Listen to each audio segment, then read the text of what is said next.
E aí, pessoal, tudo beleza? Eu espero que vocês estejam bem, eu estou bem e nós estamos começando mais um encontro do NEFI, hoje sob a direção da minha temática Teologia e Contemporaneidade, que eu, Lincoln Rodrigues, coordeno. E antes de nós conversarmos sobre cultura woke, siga a gente no Instagram, @NEFI Estudos, e também se inscreva no nosso canal no YouTube, Núcleo de Estudos Fé Inteligente. E segue a gente também no Spotify, tá bom? Todas as reuniões do NEFI são gravadas e disponibilizadas posteriormente, tanto no YouTube quanto pelo Spotify. E no Instagram você fica por dentro de toda a nossa agenda de reuniões, tá bom? E você também pode participar do nosso grupo de WhatsApp dos participantes. Para isso, é só você clicar no link que está na bio do nosso Instagram. E se você não pôde estar participando ao vivo conosco da 5ª conferência online do NEFI, Entendendo Apocalipse, a palestra do Kenner Terra e também do Luiz Henrique já estão disponíveis no YouTube e também no Spotify, tá bom? Então, vocês conseguem conferir por lá e olha, foram palestras sensacionais, galera. Nós fomos muito abençoados, muito edificados, tanto pela vida do Kenner Terra quanto pela vida do Luiz Henrique. Então, confiram as palestras, sensacional, se você quer entender mais sobre o livro de Apocalipse, tá bom? Pessoal, nosso encontro de hoje, nós vamos falar sobre cultura woke. Por que falar de cultura woke? Porque nós precisamos compreender o contexto missional da nossa época. Nós precisamos compreender a cultura do nosso tempo. Se nós quisermos participarmos da maneira mais eficiente possível da missão de Deus, tanto proclamando o evangelho quanto exercendo as nossas vocações, sejam elas ministeriais, sejam elas na arena pública, tá bom? Esse termo cultura woke, ele foi difundido amplamente, principalmente a partir da primeira eleição do Donald Trump, quando ele concorreu com a Hillary Clinton e venceu. Então, desde a campanha, o Trump já falava sobre a cultura woke como uma ameaça real, como um perigo.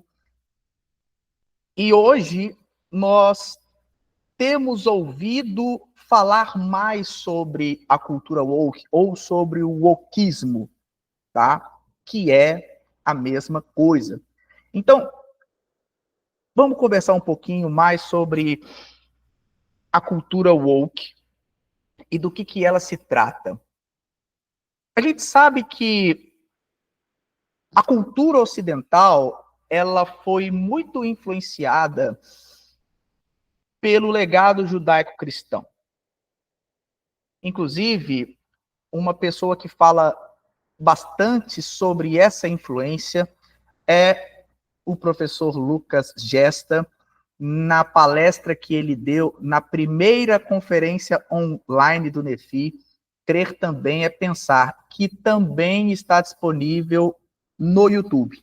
Então, se você quiser saber sobre a história do cristianismo e como o cristianismo influenciou a formação e o desenvolvimento da cultura ocidental, essa palestra do Lucas Gesta vai te ajudar bastante a entender esse legado, a contribuição judaico-cristã para o Ocidente, tá? E esse legado judaico-cristão, ele tem sido constantemente atacado por meio de várias cosmovisões, ou, vou utilizar um outro termo também aqui, ideologias, narrativas, enfim.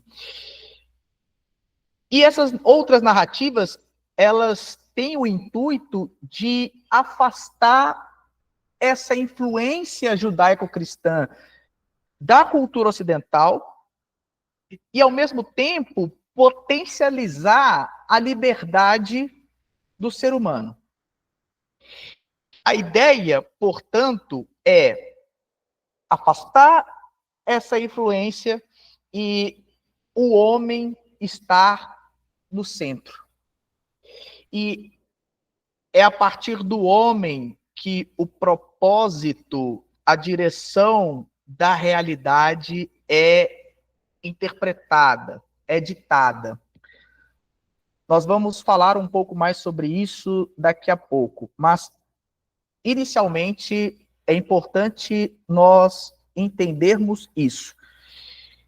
O legado judaico-cristão, ele tem sido atacado e, ao mesmo tempo, há inúmeras tentativas de afastar essa influência da cultura ocidental, ou fazer com que a cultura ocidental ela se afaste, ela desacople dessa influência, tá, judaico-cristão.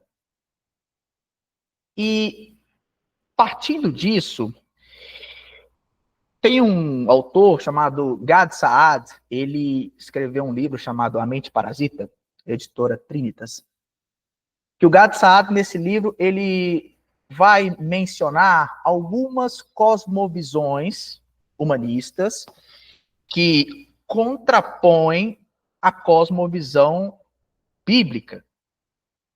Então, dentre as várias cosmovisões humanistas, nós temos o pós-modernismo, ou pós-modernidade, tem o socioconstrutivismo, tem o feminismo radical, tem também o relativismo moral e cultural, tem também o politicamente correto, a cultura da ofensa e vitimização perpétuas e, por fim, políticas identitárias somadas à autoflagelação progressista.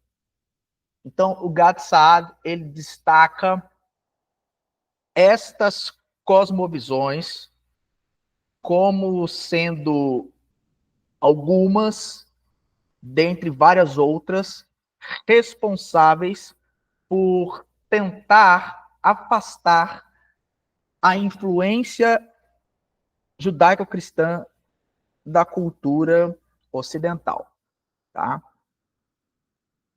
Partindo disso, como que essas cosmovisões, elas tentam afastar essa influência? Silenciando. A religião, ela é uma voz extremamente importante. E, ao mesmo tempo, a religião é uma voz que se opõe a essas outras cosmovisões que o Gad Saad elencou.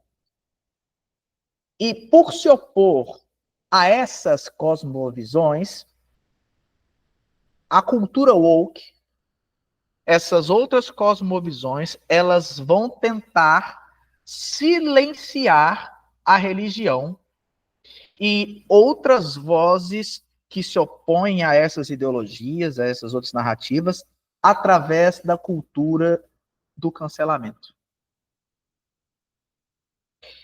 A partir da cultura do cancelamento, essas vozes opositoras a essas cosmovisões humanistas, elas são silenciadas. Então, na verdade, não há um espaço plural.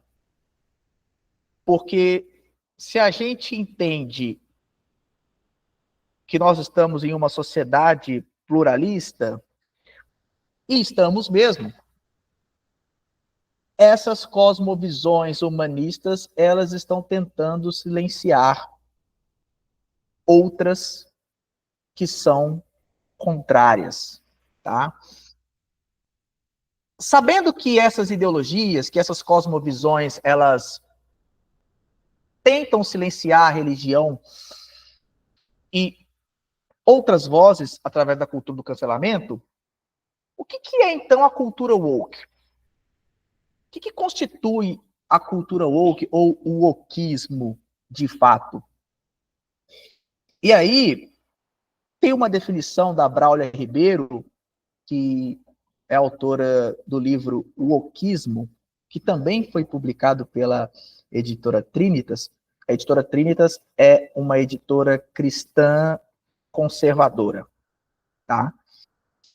A Braulia Ribeiro, ela vai dizer que o wokeismo, ou a cultura woke, ela é uma cultura que impõe uma mudança sobre todo o entendimento ocidental acerca da moral, do ser humano e da sociedade. E nós podemos incluir também a linguagem. Ou seja, a cultura woke, ela pretende redefinir as noções que nós temos acerca da moral, do ser humano, da sociedade e da linguagem. E isso é muito perigoso porque acaba criando uma instabilidade enorme, tá? Por quê? Porque até aqui, 2025, século 21, nós temos esses conceitos consolidados ao longo da história. E agora, o homem tenta redefinir isso, mudar essa configuração. Como que essa redefinição que a cultura woke propõe? Woke é uma palavra em inglês que significa acordar, despertar, tá? A cultura woke, ela prega o seguinte: nós queremos fazer com que a sociedade desperte, acorde da ignorância. É como se a cultura woke quisesse lançar luzes, tá? Então, o que a cultura woke ela pretende redefinir, ou melhor, como que ela pretende redefinir essas noções? Em primeiro lugar, ela pretende redefinir o conceito de ser humano ao dizer que o gênero é uma construção social. Ou seja, para a cultura woke, o que define o gênero não é o aspecto biológico, não é a constituição biológica do indivíduo, e sim a sociedade. A sociedade é que constrói esse gênero. A sociedade é que constrói esse, entre aspas, papel, tá? Então, a cultura woke, ela quer redefinir o conceito de ser humano, jogando a assimilação da questão do gênero para uma construção social, não a partir da composição biológica do indivíduo. Do ponto de vista da sociedade, a cultura woke, ela entende que para que haja uma igualdade social, é necessário acabar com a ordem social e econômica. Por quê? Porque é a ordem social e econômica que gera desigualdade, de acordo com a cultura woke. Então, não há como alcançar essa igualdade se não houver uma ruptura, uma destruição desse ordenamento social e econômico. Do ponto de vista moral, o wokismo, ele entende que a moral ela é relativa, porque na concepção da cultura woke, a moral ela é fruto de uma imposição política. É como se a moral fosse uma espécie de mecanismo de controle social através das estruturas políticas, tá? E por fim, a cultura woke, ela visa redefinir a questão da linguagem através da utilização de pronomes neutros. Então, nós temos a concepção de ser humano, de sociedade, de moral e de linguagem, tentando não, sendo rediscutidas pelos proponentes da cultura woke. Isso gera instabilidade. Claro. Isso é muito perigoso. Por quê? Porque isso causa uma desordem, socialmente falando, tá? O que a cultura woke, na verdade, ela pretende é dar uma direção distinta da estrutura criacional de Deus. Quando a gente estuda cosmovisão cristã, tem um livro chamado A Criação Restaurada, do Albert Wolters, e no capítulo 5, o Wolters vai falar exatamente sobre essa questão de estrutura e direção. Deus, Gênesis 1 e 2, cria o cosmos, cria a humanidade, e quando Deus cria, ele cria essa estrutura, que é a criação como um todo, os elementos da criação e a humanidade, e ele cria essa estrutura com um propósito, com uma finalidade específica. O que o pecado faz quando ele entra no mundo, em Gênesis 3, é dar uma direção diferente da direção estabelecida por Deus no ato da criação. Então, o pecado, ele não afeta a estrutura. O que o pecado afeta é a direção que se quer dar a essa estrutura. E é o que a gente vê aqui na cultura woke, quando ela quer redefinir esses conceitos, essas noções de ser humano, sociedade, moral e linguagem, dentre outras coisas que ela quer redefinir, mas em destaque essas. E a gente precisa ficar ligado nisso, galera. A gente precisa ficar ligado nesse movimento, tá? Que é um movimento que é mais discutido nos Estados Unidos, mas nós podemos ver já esse reflexo aqui no Brasil, sabe? E não só no Brasil, tá, gente? Não só no Brasil, na cultura ocidental como um todo, tá? Então, partindo dessas redefinições que a cultura woke pretende,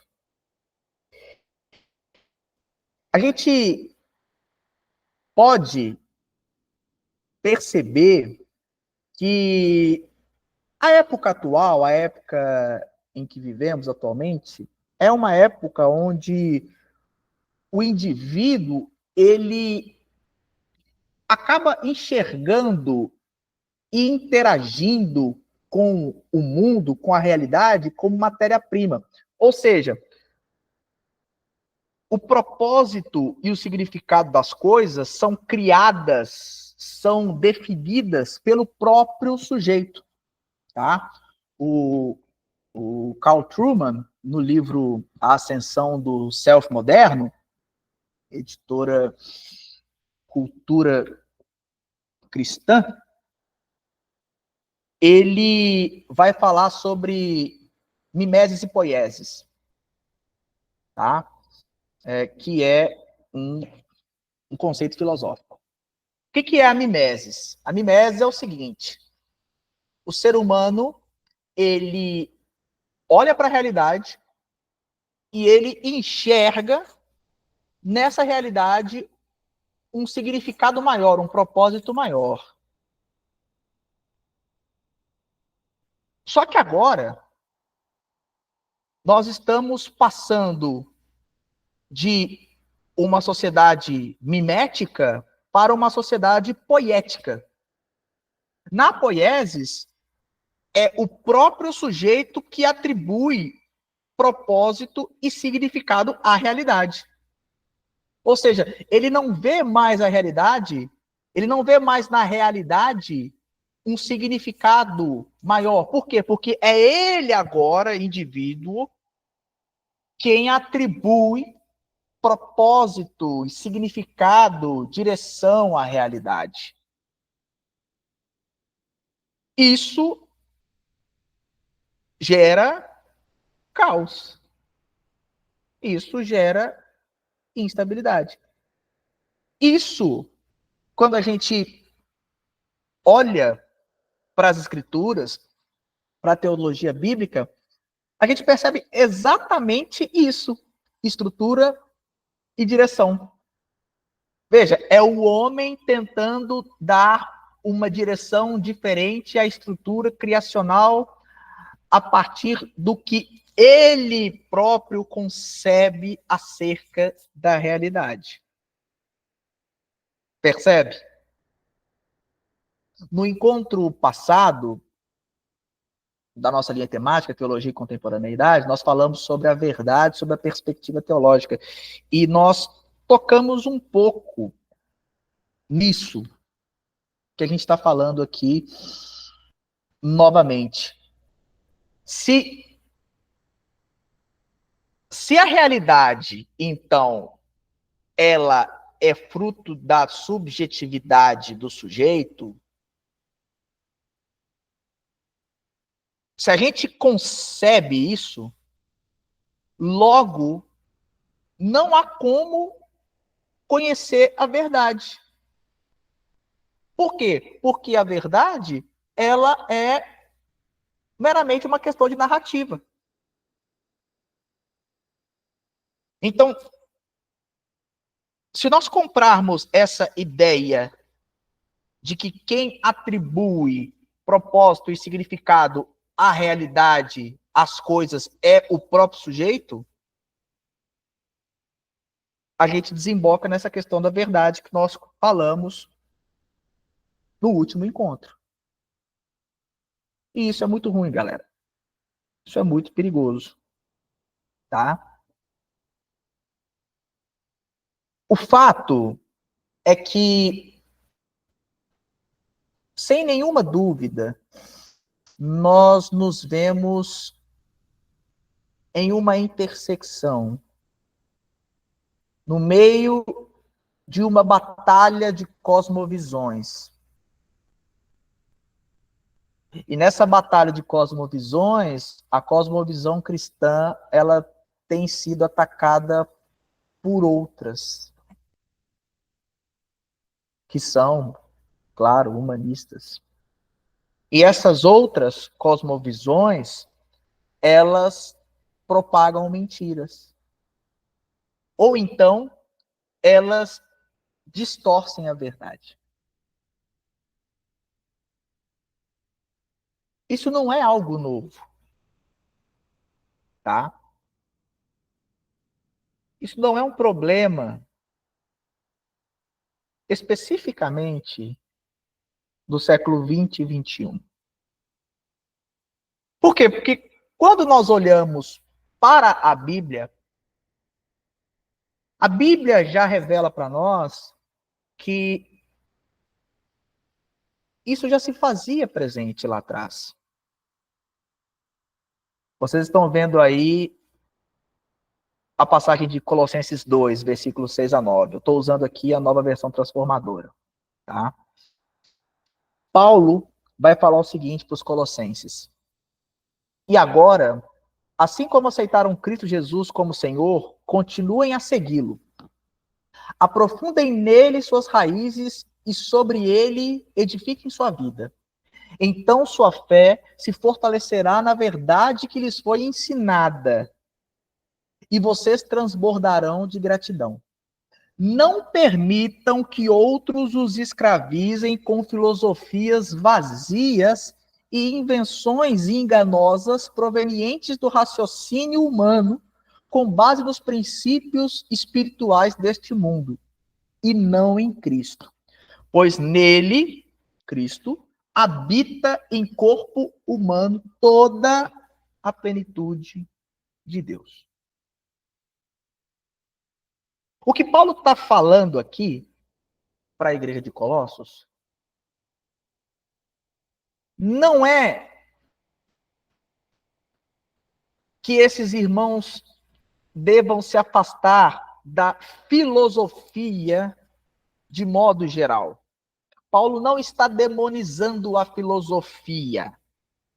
Até porque Paulo tinha contato com a filosofia da sua época. Paulo lia autores filosóficos do seu tempo. O que Paulo está falando para a igreja de Colossos é: não se deixem ser escravizados por cosmovisões diferentes da cosmovisão cristã que lhes foi ensinada. Da verdade que lhes foi ensinada. Que verdade? Cristo. Porque em Cristo habita a plenitude de Deus. Por quê? Porque em Cristo habita toda a plenitude da sabedoria e do conhecimento. Paulo está falando então o seguinte: se vocês querem saber como interpretar e se relacionarem com a realidade de maneira santa, agradável a Deus,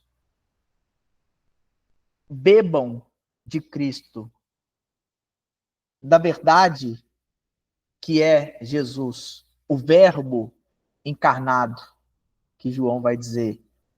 Entendem? Então, isso já acontecia no século I, aí Paulo escrevendo para a igreja de Colossos, e continua acontecendo hoje. Essa guerra de narrativas, de ideologias, tentando distorcer a verdade ou propagar mentiras acerca do cristianismo, ou da cosmovisão cristã, ou acerca de Deus, de Jesus. Enfim. Isso não é de hoje. Isso já acontece.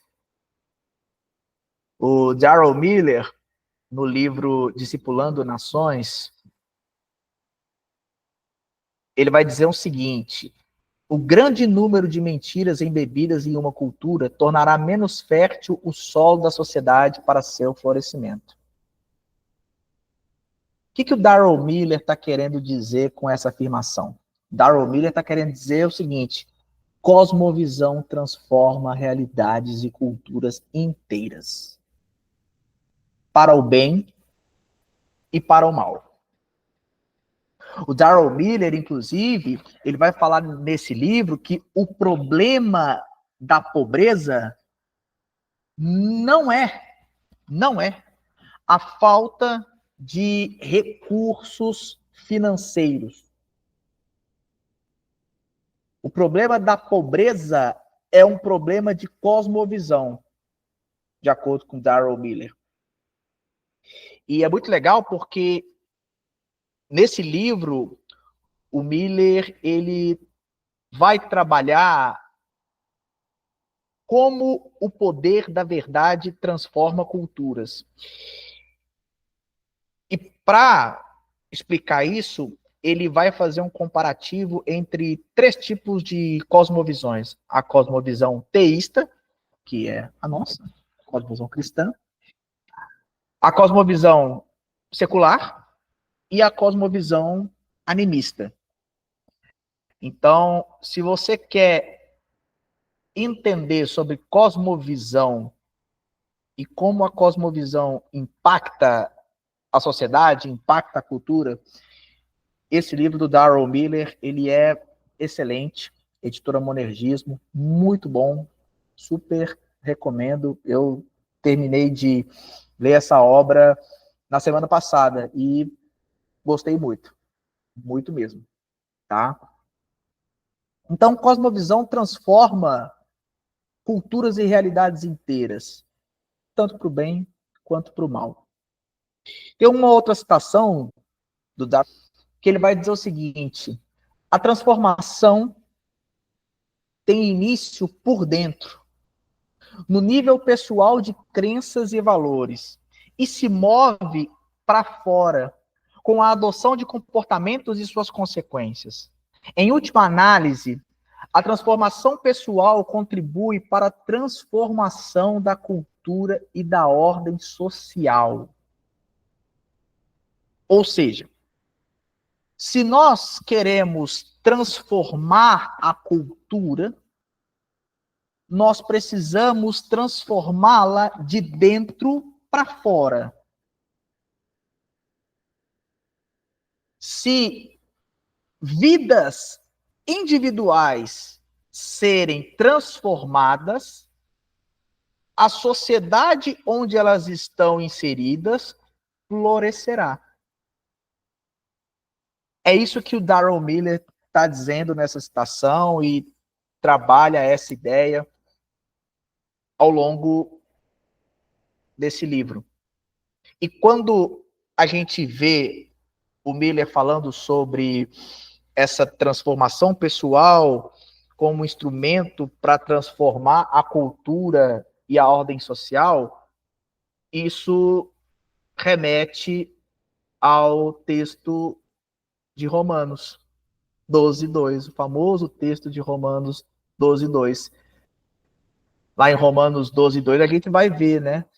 Não imitem o comportamento e os costumes deste mundo, mas deixem que Deus os transforme por meio de uma mudança em seu modo de pensar, a fim de que experimentem a boa, agradável e perfeita vontade de Deus para vocês. Não imitem o padrão da cultura oriundo da corrupção do pecado. Vivam através da transformação que vocês receberam em Deus. E essa transformação, ela vai mudar o modo de pensar, vai mudar a cosmovisão, vai mudar a forma como a gente interpreta e se relaciona com a realidade. E assim, nós vamos experimentar a boa, agradável, perfeita vontade de Deus. Cosmovisão.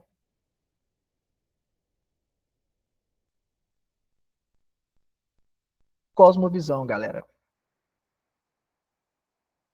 É muito importante, mesmo, tá? Uma outra coisa que eu queria compartilhar com vocês é uma última citação que é a seguinte: assim como Jesus fez em João 1,14, nós somos chamados a entrar na cultura para transformá-la de dentro para fora, sendo luzes da verdade do Evangelho. E isso implica não apenas criticá-la, mas também exercermos uma escuta atenta e sermos dialogais com amor. Isso é muito importante, porque muitas vezes nós temos uma postura extremamente reativa e nós, nessa postura reativa,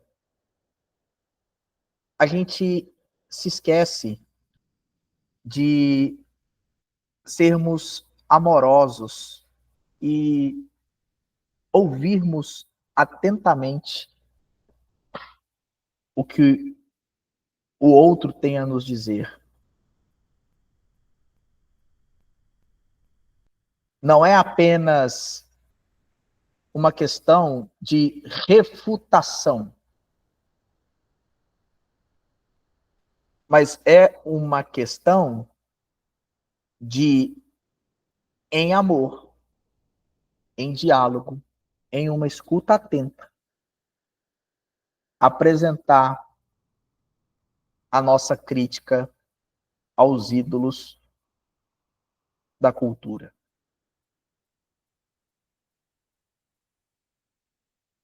Por isso, nós somos chamados a esse encontro missional que o Michael Gorin vai trabalhar nas suas obras. A Igreja Missional, o Drama das Escrituras, Introdução à Cosmovisão Cristã. Esse encontro missional com a cultura é extremamente importante para nós, estando inseridos na cultura, transformá-la de dentro para fora, florescendo, tá? Referências bibliográficas. Pessoal, antes de passar para as perguntas, quero recomendar aqui as 3 obras que eu citei ao longo dessa exposição, tá? Primeira obra, O Wokismo e a Destruição das Bases Morais e Sociais do Ocidente, da Braulio Ribeiro, editora Trinitas. A Mente Parasita, do Gad Saad, também pela mesma editora, Trinitas. E, por fim, o livro do Darrell Miller, Discipulando Nações, o Poder da Verdade para Transformar Culturas, editora Monergismo. Inclusive, esse livro do Darrell Miller, ele é recomendado pelo Wayne Gruden, pela Nance Piercy. Então, vale muito a pena vocês conferirem essas obras aí, tá bom? Para você se aprofundar um pouco mais. Um livro também que eu não citei, mas é super importante para, não apenas para entender um pouco mais sobre cultura woke, mas principalmente sobre entender o contexto missional do nosso tempo, o livro do Leslie Newbegin, O Cristão em uma Sociedade Pluralista, tá? Um livro maravilhoso, super recomendo aí, tá bom? Hora das perguntas. Pessoal, separei aqui algumas perguntinhas para nós pensarmos juntos aqui e eu já quero... Aliás, antes das perguntas, eu vi que o Luciano levantou a mão. Luciano, meu querido, pode ficar à vontade aí. Parabéns, Lincoln. Muito boa a sua exposição, principalmente acho porque não tratou o tema como alguns opositores do woke têm tratado, fazendo quase que uma caricatura do movimento.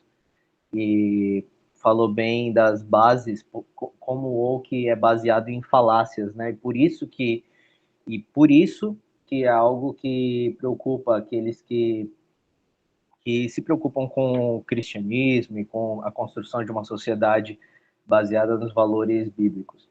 Mas o que me preocupa em relação ao wokeismo, Lincoln, é que não são tanto as partes ruins dele, é que existem algumas coisas que não parecem ser ruins no wokeismo, para quem a enxerga de fora. Né? Normalmente os opositores, não vou colocar, assim, alguns opositores colocam que conseguem fazer uma lista das coisas horríveis e, assim, algumas coisas absurdas que existem dentro do wokeismo. E aí vira quase como uma caricatura. Mas quem enxerga de fora, até como uma coisa nova, consegue ver coisas boas no wokeismo. E isso eu acho que é um pouco preocupante, porque ele vira meio sedutor. Por exemplo, o movimento woke tá ali, parece se preocupar com as pessoas que sofrem, né? Então isso para uma pessoa que se considera uma pessoa boa, pensa, nossa, então esse movimento é um movimento do bem, não é mesmo?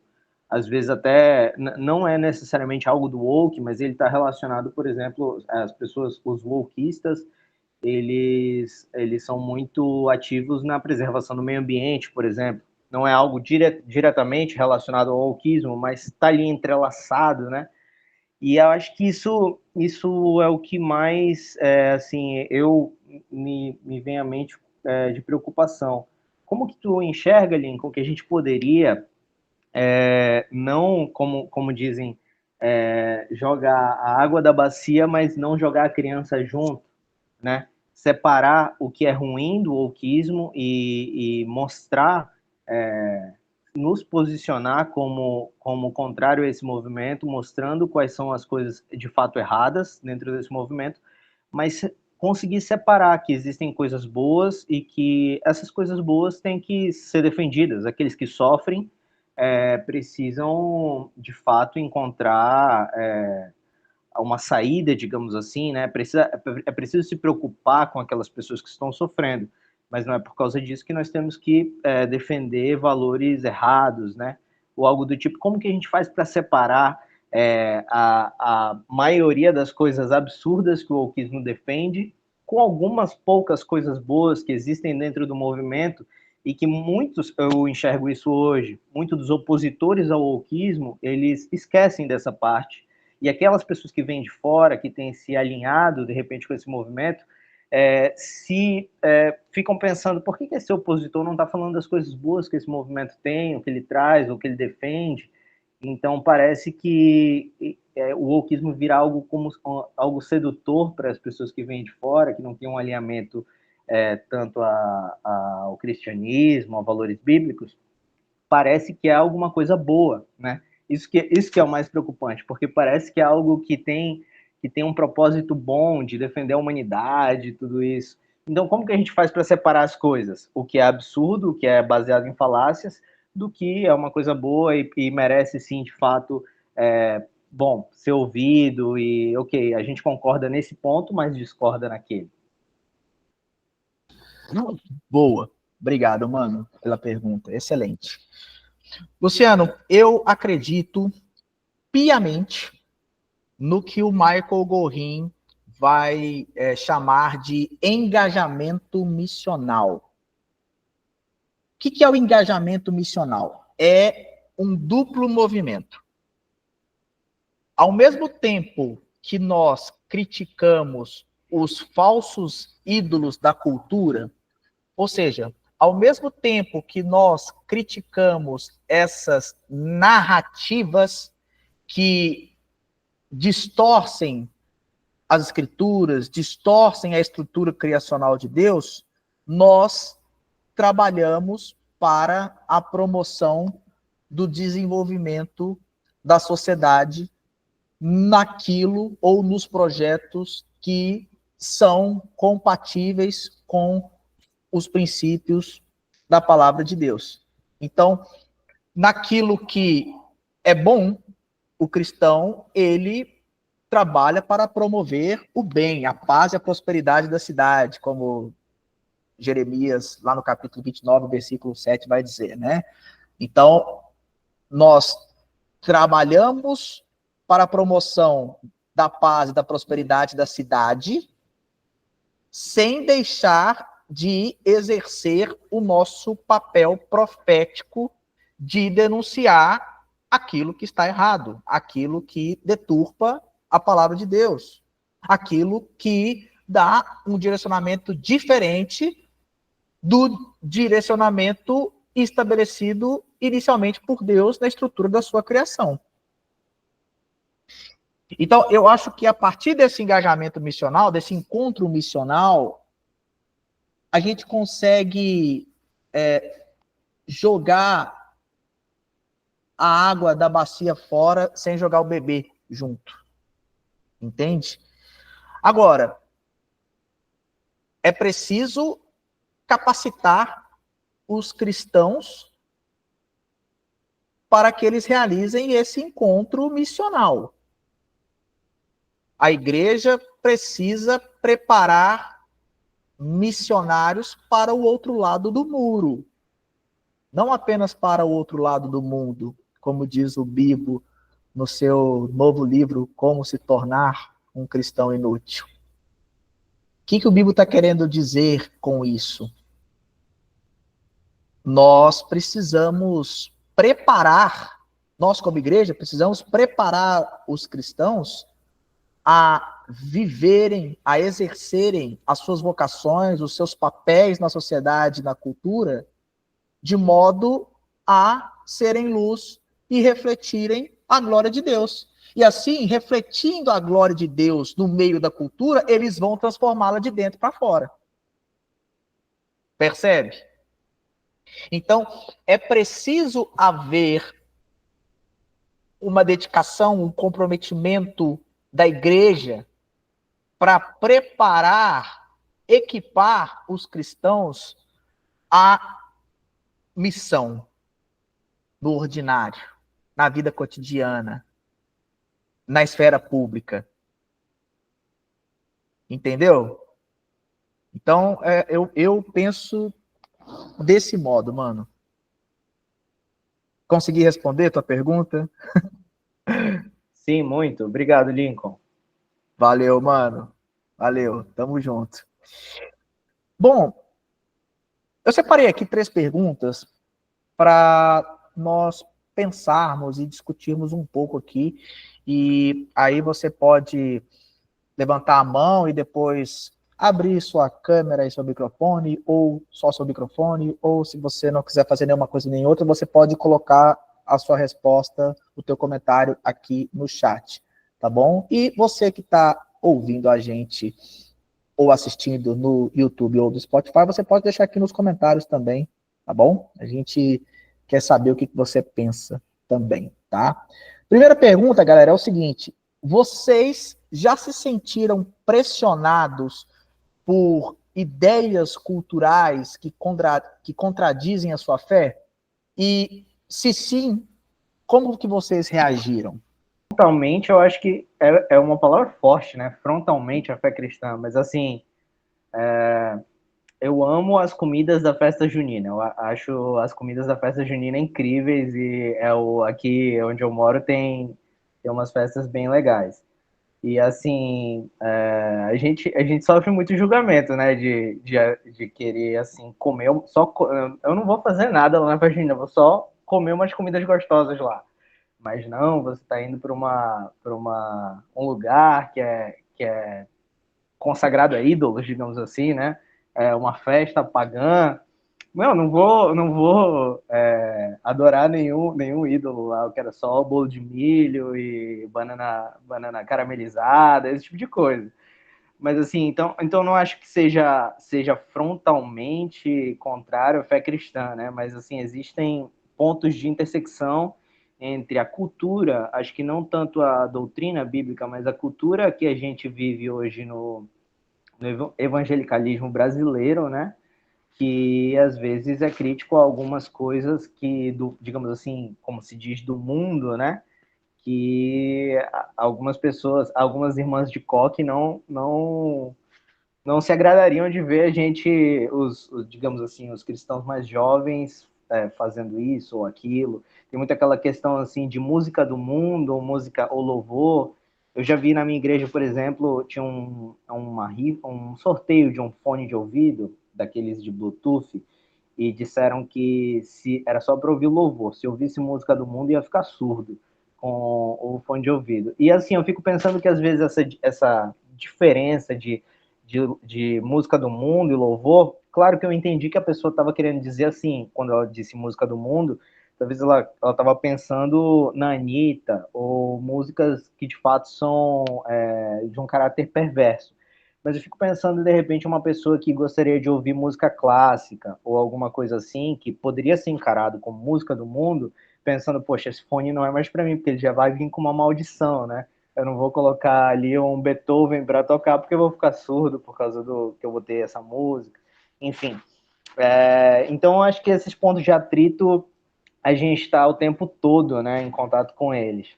Mas, assim, efetivamente, frontalmente, acho que em relação ao wokismo, né, bom, não sei, aí acho que já é mais subjetivo. Mano, isso aí, cara, que tu falou, isso é muito presente, né? Porque há uma influência dualista muito grande ainda, né? Que faz essa distinção igreja versus mundo. É claro que isso é um equívoco, mas ainda existe isso e está muito dentro do que você falou.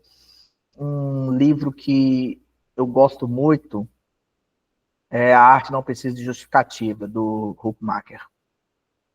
E o Huckmacher, ele vai falar exatamente sobre isso.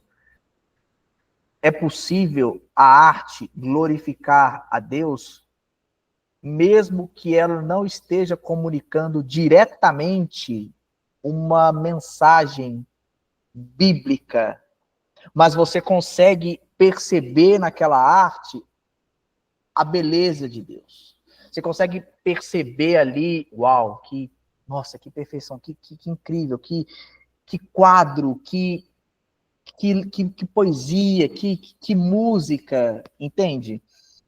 Então, ainda há muito essa influência dualista, e isso não tem base bíblica nenhuma, mas é uma influência filosófica que ainda hoje se revela muito presente, principalmente em algumas vertentes do cristianismo.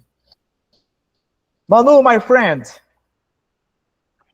Essa pergunta, eu fiquei pensando assim, e eu lembrei um pouquinho da minha trajetória acadêmica, né? Eu já compartilhei algumas coisas com vocês aqui sobre a minha graduação, mas eu acho que uma coisa que, por mais que eu não tenha tido, né, um confronto direto, eu não fui constrangida nem nada, nada disso nunca aconteceu comigo na universidade.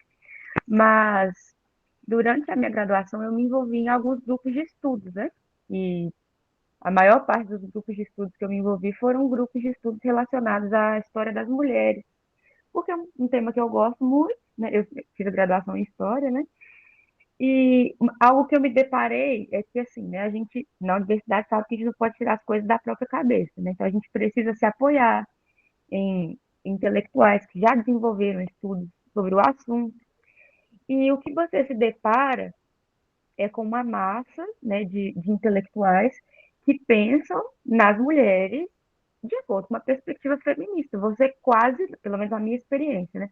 você quase não tem uma visão diferente, né? E eu costumo dizer que ela é uma visão religiosa, né? Porque ela está dando para a mulher um início, está dando um destino, e está dando como é que a mulher pode superar, e coloca também várias a própria Simone de Beauvoir, né, que ela entende que todo problema da mulher é uma questão patriarcal, que o inimigo supremo dela é o homem e tal. Então, se você acaba sendo de fato engolido por aquilo ali dentro, porque eu costumo falar isso, né, uma vez eu falei, existe um processo de alienação que acontece dentro da universidade também, porque você está tão assim habituado a fazer aquelas leituras que você começa a ficar meio, né, questionar algumas ideias e tudo mais. Então, eu tive um pouco dessa dificuldade nesse sentido, né, não com uma pressão direta dos meus colegas, isso não aconteceu, mas assim, todos os dias eu pensava como eu vou sobreviver, né, desenvolvendo trabalho sobre essa temática. Será que um dia vai haver alguma escapatória? Será que eu vou conseguir achar algum intelectual que fuja um pouco dessa dinâmica? E graças a Deus eu consegui achar, né? Eu consegui achar uma historiadora que ela era bastante comprometida com o estudo de campo mesmo, né? De pesquisar como as mulheres elas são diferentes, mas não só por causa da perspectiva feminista ou por causa de questões de opressão, mas porque as próprias formas de sociabilidade da mulher são diferentes, né? O próprio corpo da mulher é diferente, então ela tem o seu lugar na sociedade de diferença por isso. E não que não exista, né? Não existiu na história alguma opressão, mas eu senti mesmo essa dificuldade, né, de pensar intelectualmente, de produzir ciência que fosse um pouco desassociada dessa temática mais feminista, sabe? Então, acho que é isso, né? Que a gente busca se especializar, busca se consultar com autores que desenvolveram trabalhos sérios e acadêmicos sobre isso, mas o que nas ciências humanas a gente acaba se deparando são pessoas que têm, a maioria, né, tem esse viés mesmo, né? Esse ethos, vamos dizer assim, feminista. Então, assim, as próprias nomenclaturas, as classificações, as formas como elas dividem a sociedade, todas obedecem esse rigor, né? Então, eu senti um pouco de dificuldade nesse ponto. Manu, isso que você falou é muito interessante, porque eu percebo, e a tua fala, ela encaixa perfeitamente com o que eu vou dizer, o que eu percebo é que a cultura woke, ela tem grandes plataformas de propagação. Então, ela tem a academia, ela tem as redes sociais, ela tem as artes. Então, são plataformas que amplificam as vozes do wokismo e influenciam a sociedade. E, consequentemente, influencia a produção de cultura, a produção acadêmica, a tal ponto que você, como você mencionou agora há pouco, você encontrou dificuldades de encontrar um referencial teórico que não tivesse essas cosmovisões humanistas, vou colocar nesse sentido. Entendeu? Então, por isso que quando o Miller fala de transformar a sociedade de dentro para fora, é exatamente isso. Às vezes, a reação nossa com a cultura woke é uma coisa muito reativa. E, às vezes, se lança numa tentativa de transformação de fora para dentro. Não vai dar. Não. É de dentro para fora. Por isso que, voltando, né, o encontro missional com a cultura. É, dentro da cultura, produzir algo novo que reflete os valores de Cristo, seja nas artes, na cultura, na academia. Então, essa dificuldade, ela tem sido bem presente. Te entendo total. Mais alguém, gente, quer comentar alguma coisa antes de irmos para a próxima pergunta? Não?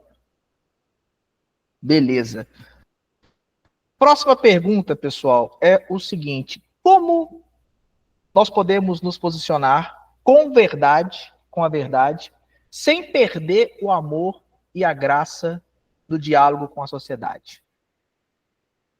Eu acho que aí a gente tem que sair da nossa zona de conforto, né? É bem complicado isso aí. É algo que a gente não quer fazer de fato. Falar sobre temas que a gente sabe que vão querer apedrejar a gente, né? E a gente se colocar nesse lugar de Estevão, de fato, de pode vir pedra. E saber que a gente tem que tratar de alguns temas, por exemplo, como acho que em relação ao wokeismo, principalmente a questão LGBT, né? Eu não sei se é assim que se fala, enfim, LGBTQIA+, é dessa questão aí de sexualidade, gênero, né? E tratar de temas, desse tema não tanto como uma forma de tá errado e ponto, né? A visão bíblica é que tá errado, é que é pecado e ponto. Se não gostou, o problema é seu. Acho que a gente tem que sair um pouco desse lugar. E a gente tem muitos tabus que a gente vai ter que entrar, né, nos temas tabus para poder e falar isso com leveza, né?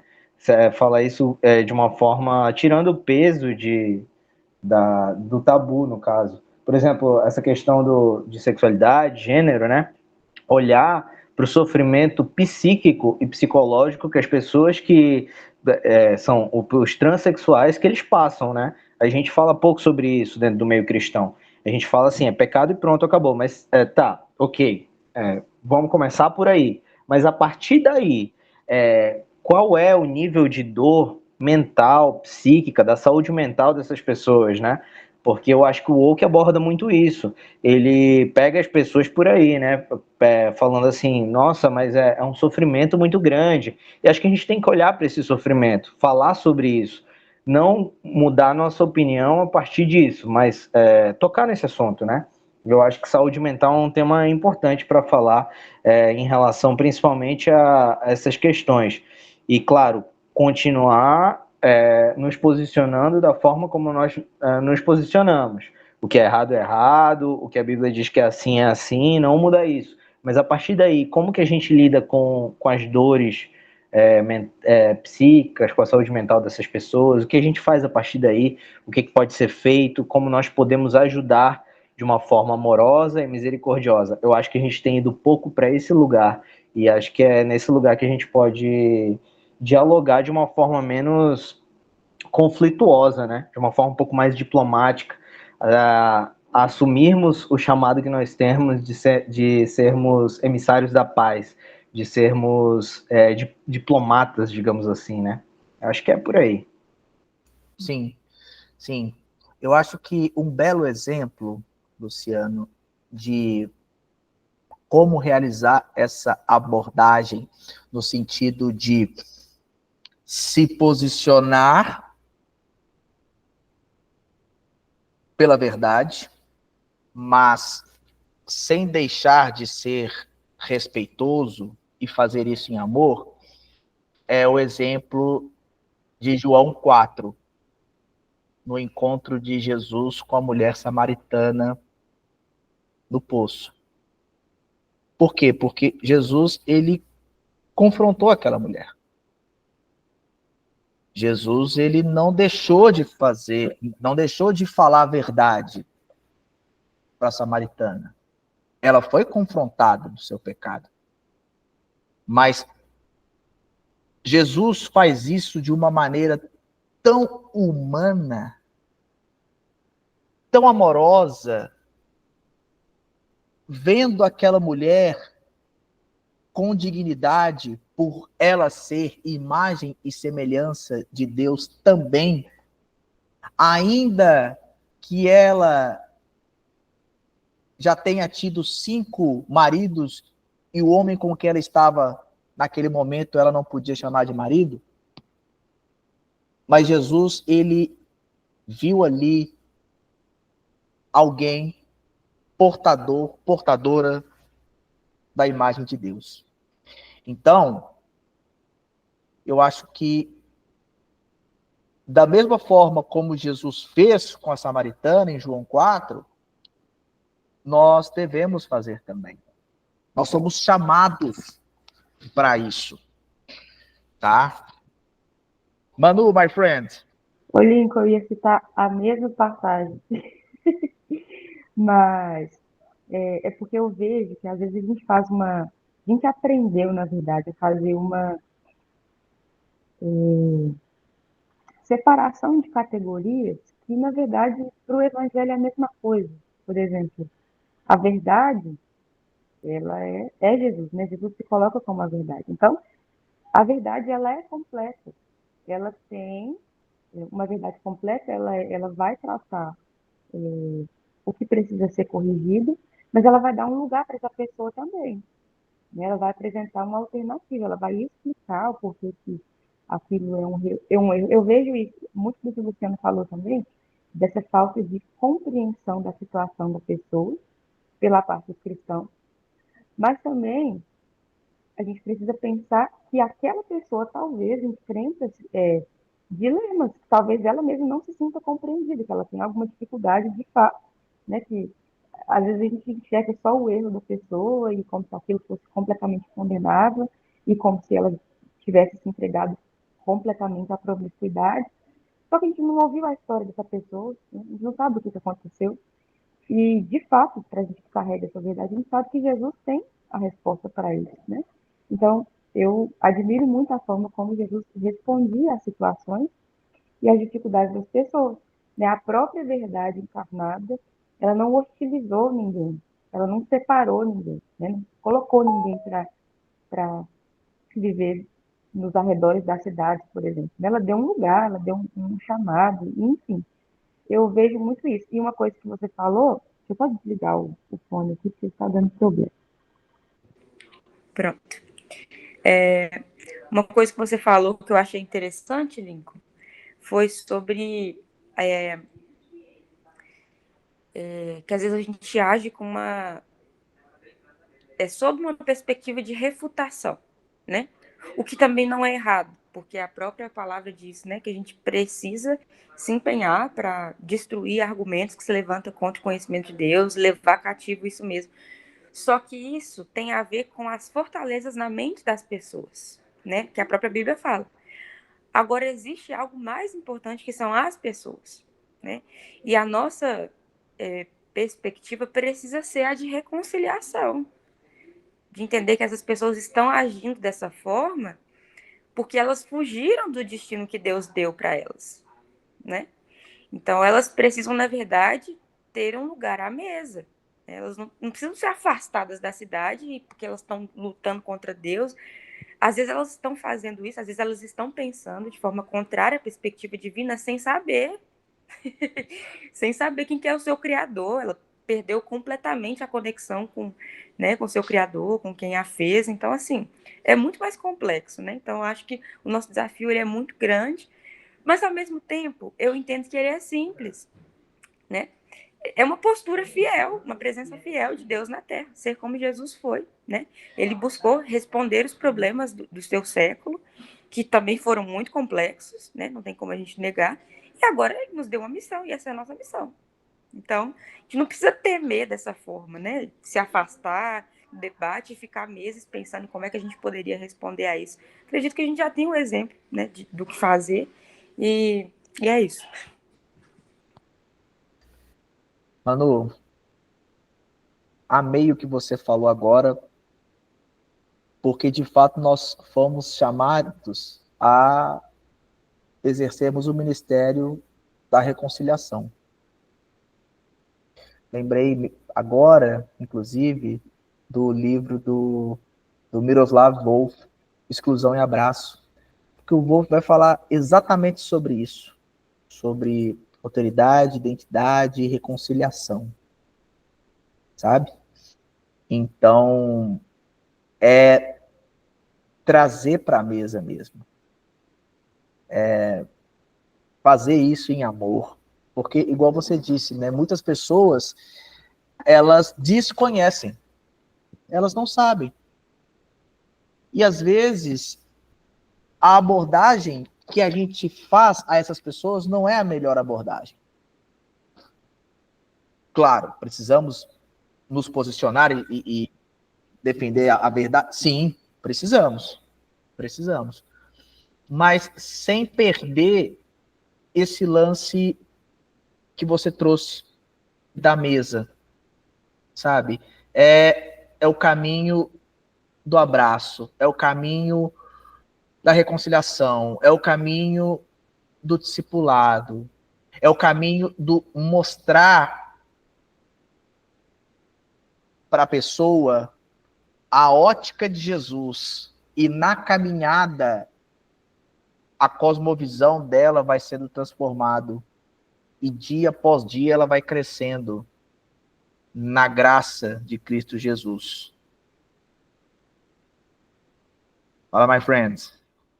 E só um adendo aqui, né? Porque eu falei essa questão de, às vezes, eles não sabem, eles não conhecem, e aí surge um questionamento, né? Quem em pleno século XXI nunca ouviu falar de Jesus, né?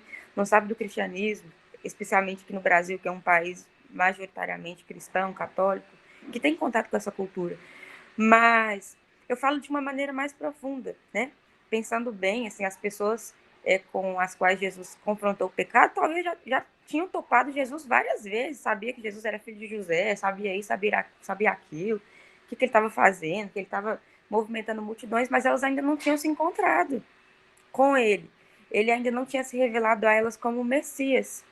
Então, é disso que se trata. Às vezes a gente tem uma postura revanchista, né? Olha como as pessoas estão falando de Jesus, como elas estão falando da igreja, como elas estão falando da fé, mas às vezes elas nem sabem de quem que elas estão falando.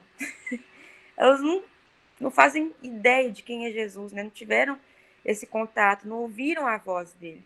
Então, e outra coisa, né, gente? Jesus, ele não precisa de defesa. Jesus é Deus, né? Nosso papel é mostrar quem ele é para as pessoas. E eu acho que a gente perde por imaturidade, às vezes, né? De comprar uma briga que o próprio Cristo não comprou. Uma briga que Cristo já venceu, na verdade. E a gente está aqui. Exato, my friend. Exato. É isso aí. É isso aí. Fala, Daniel. Eu não vou ligar a câmera aqui não, tá? Você me perdoa, mas é porque a câmera do computador também não tá muito legal. Para não dizer que sou eu que não tô legal, vou falar que é a câmera, tá? Tranquilo, mano. Mas olha só, de maneira objetiva, só para eu me apresentar rapidamente também, porque eu não tô sempre com vocês, né? Talvez vocês não me conheçam, acho que eu participei só de uma ou duas reuniões, mas eu falo aqui do Espírito Santo, né? Na cidade de Vila Velha.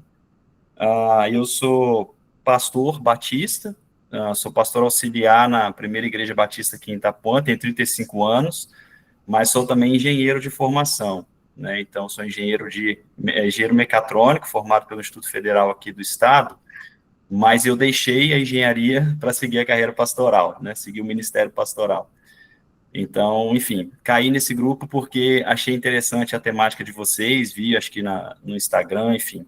E aí comecei a acompanhar. Mas, dito isso, se eu puder colaborar de alguma forma com a pergunta, né, como podemos nos posicionar com verdade sem perder o amor?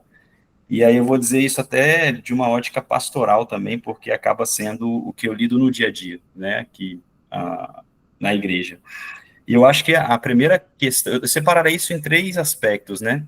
Eu acho que o primeiro é a gente desenvolver uma convicção de fé muito bem pautada na palavra, porque o que eu vejo hoje são muitas pessoas que possuem uma fé muito rasa, muito superficial, com pouquíssimo embasamento bíblico e teológico, e que anseiam por se posicionar em debates públicos, defendendo, né, supostamente defendendo a fé cristã, quando, na verdade, elas não sabem nem o que é de fato, né, ou com um pouco mais de detalhe, à fé cristã. E isso prejudica muito, né? Porque é a partir daí que vem, muitas vezes, o tratamento mais áspero, é a partir daí que vem o que a Emanuele falou, né? Do revanchismo, e por aí vai. Então, acho que a primeira coisa é nós nos aprofundarmos na nossa convicção de fé. Então, em quem eu creio, né? Quais são as minhas bases de fé? Qual é a minha cosmovisão cristã? Como ela foi desenhada, né? Como ela se coloca diante do mundo? Eu acho que esse é o primeiro ponto. O segundo ponto que eu estava pensando aqui é a gente conhecer bem o nosso interlocutor também, né? Porque não adianta nada eu, por exemplo, me posicionar com a verdade, na qual eu sou bem fundamentado, né? Vencido o primeiro ponto, então, partindo do princípio de que eu tenho uma convicção de fé enraizada na palavra, consigo articular bem isso, mas se eu não conheço o meu interlocutor, eu posso estar, na verdade, entre aspas, né, atacando algo que eu não conheço. Então, eu estou, na verdade, agindo com ignorância. Então, não basta conhecer só a verdade, eu preciso conhecer também qual é a inverdade que está sendo posta do outro lado, para que eu possa combatê-la nas bases corretas, né? Então, eu vejo muitas vezes, vou usar a igreja aqui no sentido de cristãos, tá? Criando espantalhos, né? Em relação ao diverso. Não estou falando só de cultura woke aqui, da temática do caso, mas vários outros aspectos, né? Que a gente pode trabalhar aí dentro dos temas possíveis. E aí a nossa falta de conhecimento do outro lado faz com que nós nos passemos por ignorantes. Então, acho que a gente precisa ter a nossa convicção de fé, a gente precisa ter, parar, né, ser humilde, estudar a pauta, entendê-la e confrontá-la com a nossa cosmovisão, para que a gente possa refutá-la, né, de uma maneira mais enfática e, ao mesmo tempo, mais amorosa, como já foi colocado aqui. E aí eu acho que o ponto final disso tudo, vencido esses dois pontos, é a nossa dependência do Espírito, né? Saber que, como o apóstolo Paulo diz, né? O homem natural, ele não consegue conhecer as coisas do Espírito, as coisas espirituais, porque elas são discernidas espiritualmente. Então, existem verdades que, por mais que nós a coloquemos, algumas pessoas não vão compreendê-las, porque elas se discernem espiritualmente. Então, nem tudo a gente vai conseguir ir pela razão, né? A razão, ela é colocada, ela é explicada, né? Ela é posta, mas a forma como ela vai ser, vamos dizer assim, né? Recebida, vai depender não só do conhecimento intelectual que a pessoa tem, mas também da iluminação que o Espírito decidir dar a ela, para que ela possa compreender essa verdade. Então, quando a gente tem essa dependência do Espírito, eu vejo que a gente não vai insistir, ou não vamos querer impor a nossa verdade, porque a nossa verdade, ela se impõe sozinha no tempo de Deus, né, que é a própria verdade. Então, a gente precisa testemunhar, né? Eu digo sempre que, como cristãos, a gente precisa tratar dessas pautas e lidar com essas pessoas sempre no sentido de apresentar para elas algo que é infinitamente superior ao que elas têm dedicado às vidas. Então, como é que eu faço uma pessoa, por exemplo, enxergar que a prática de vida dela não é tão boa como ela supõe ser? É apresentando para ela algo que vai trazer uma satisfação muito maior. Então, eu costumo dizer que a gente precisa estar satisfeito em Cristo, sermos fascinados por Cristo, para que essa fascinação, ela chame a atenção das outras pessoas. Então, não basta só eu argumentar, né? Eu preciso ter uma experiência de vida que seja almejada pelas pessoas que lidam comigo. E é isso que eu vejo em Jesus, né? Jesus tinha uma forma de falar, uma forma de ser, que desconcertava as pessoas. Eu acho que é assim que a gente precisa agir como cristão, né, no nosso tempo. Então, eu acho que, ao mesmo tempo que a gente vai ter que ter um intelectual refinado, né, para poder tratar das questões, a gente também precisa ter um relacionamento com Deus profundo, para que essas coisas converjam aí para o local em que Deus deseja, né. Então, eu acho que é mais ou menos isso que eu poderia dizer sobre essa segunda pergunta aí. Obrigado, gente. Daniel, a gente que agradece, cara. Nossa, cara, maravilhoso a tua colocação. Seja bem-vindo ao Nefi, cara. Que bom que você está com a gente hoje. Espero que seja a primeira de muitas. E, cara, tudo isso que você falou me lembra muito o Timothy Keller. que o Timothy Keller vai falar exatamente essas 3 características no livro Pregação dele. Ele fala que nós temos que servir a palavra, nós temos que servir as pessoas, e nós precisamos do Espírito Santo, para que o Espírito Santo, através da nossa experiência individual com o Espírito Santo, que o Espírito Santo fale através do sermão. Então, cara, sensacional tudo isso que você falou, e é uma realidade, mano. Nós precisamos, de fato, termos repertório, no sentido de nos alimentarmos da palavra, termos conteúdo. Ao mesmo tempo, a gente precisa saber o que está desafiando as pessoas para quem nós estamos falando, as pessoas que nós convivemos, e tudo isso precedido de intimidade com o Espírito Santo.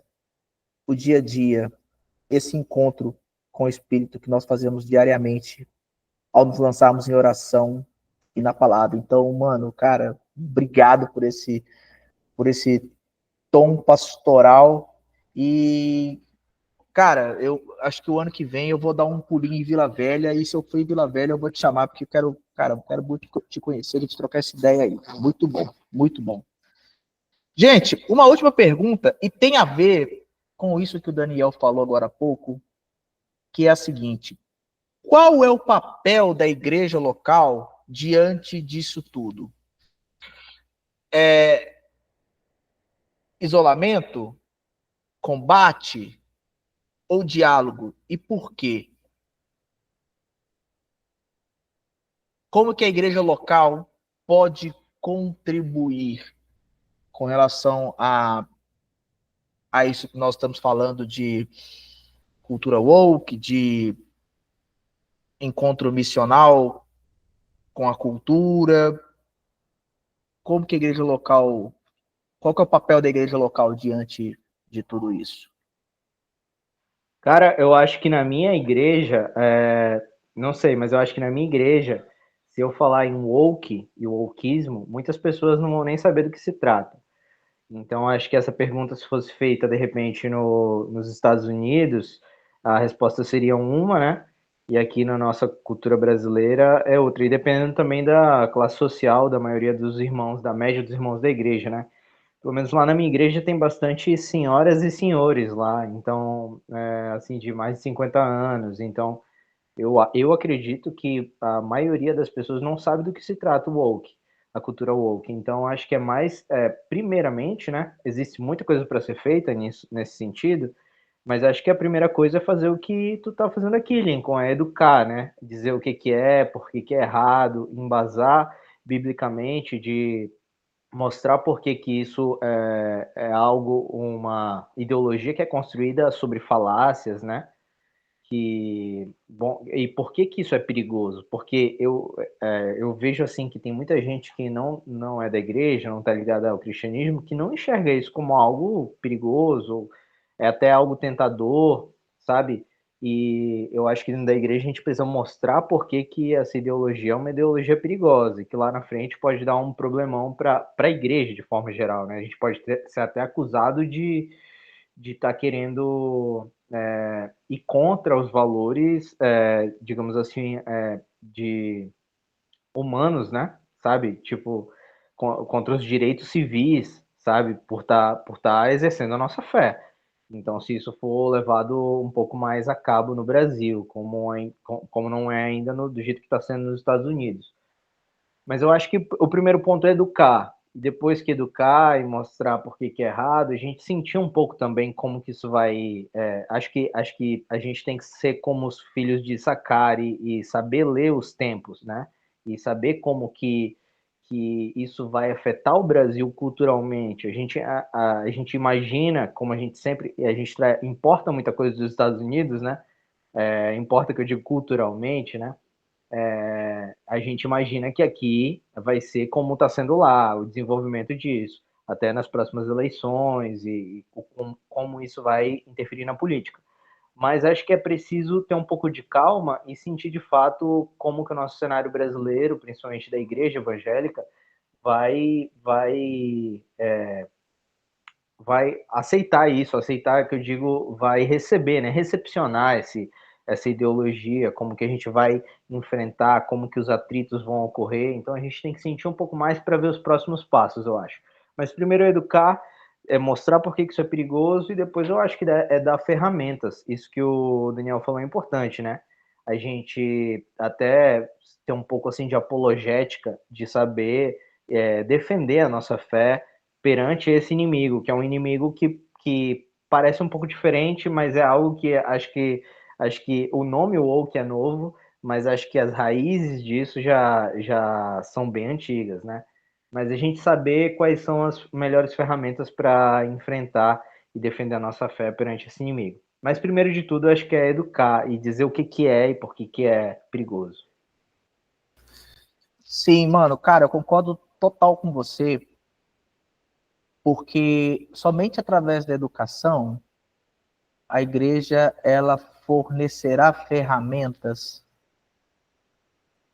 que auxiliarão a igreja e os cristãos, principalmente, a compreenderem o contexto da sua época, o contexto do seu tempo, o teu contexto local, regional, estadual, nacional, enfim. Então, cara, de fato, a educação ela é basilar nesse sentido, né?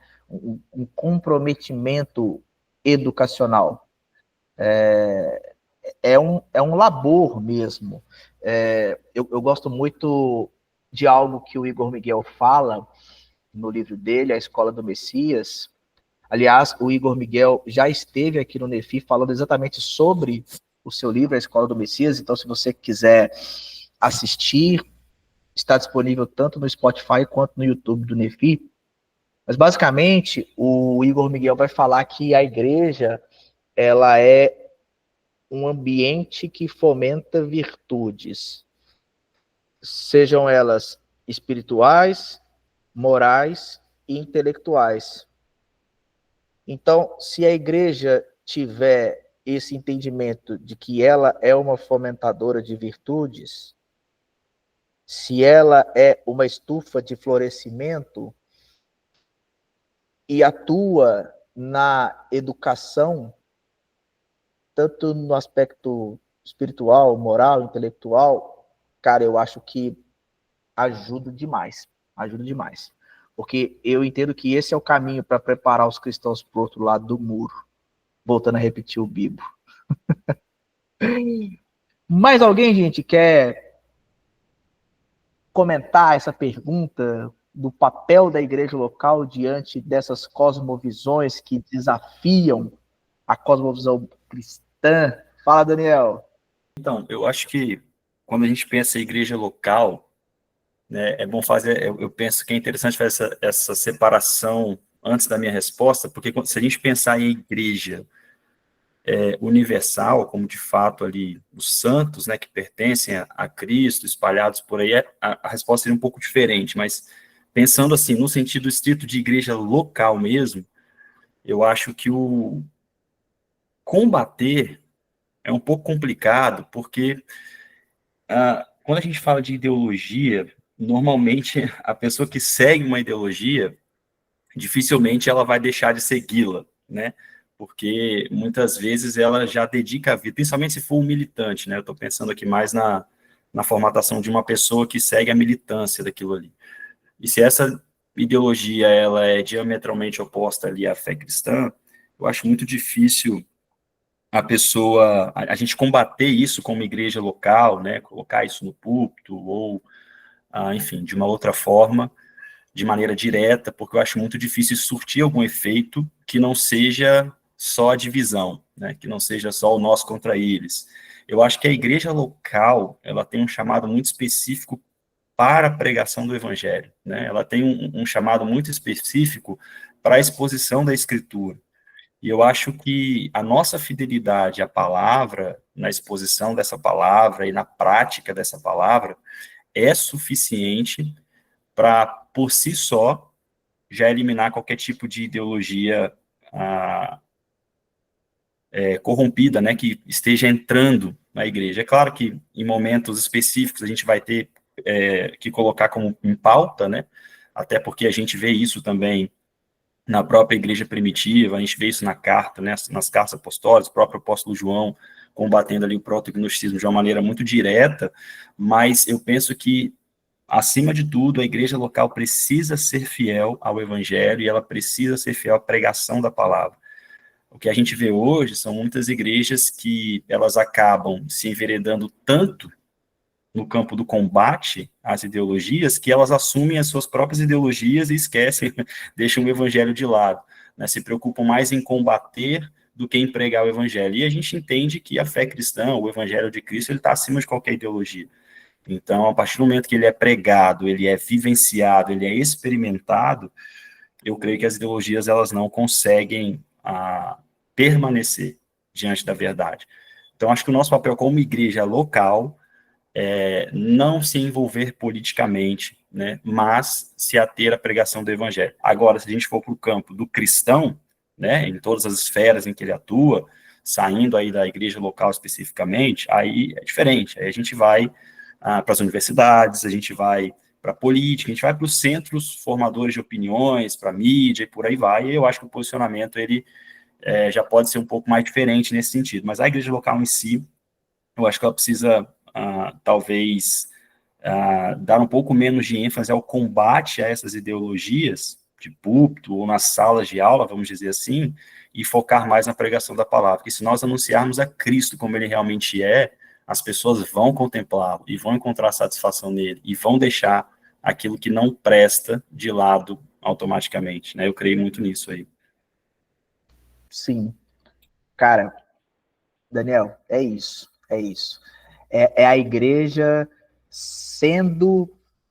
comunicando e praticando as boas novas. Isso é missão. Né? O Gorrinho e o Bartolomeu que tem essa frase, na verdade, mas é muito isso que você falou. É ser fiel à palavra, fidelidade às escrituras, é ser uma comunidade de contraste no sentido de encarnar o teodrama em todos os contextos onde nós estamos. Palavra, evangelho, boas novas. Viver antecipadamente a Nova Jerusalém aqui, agora, como cidadãos do reino de Deus aqui, na terra. É isso. Exatamente isso. Galera, a gente vai caminhando para o final do nosso encontro, da nossa reunião. Se você gostou, dá um like aqui no vídeo, no YouTube, tá bom? E comenta. Deixa aqui a tua resposta das perguntas que nós colocamos aqui nos comentários, tanto no YouTube quanto no Spotify, tá bom? E lembre-se, se você quer participar do nosso grupo de WhatsApp e ficar por dentro da nossa agenda de reuniões, é só você clicar no link que está na bio do nosso Instagram, @NefiEstudos, tá bom, pessoal? É isso. Deus abençoe a todos, um grande abraço e até a próxima.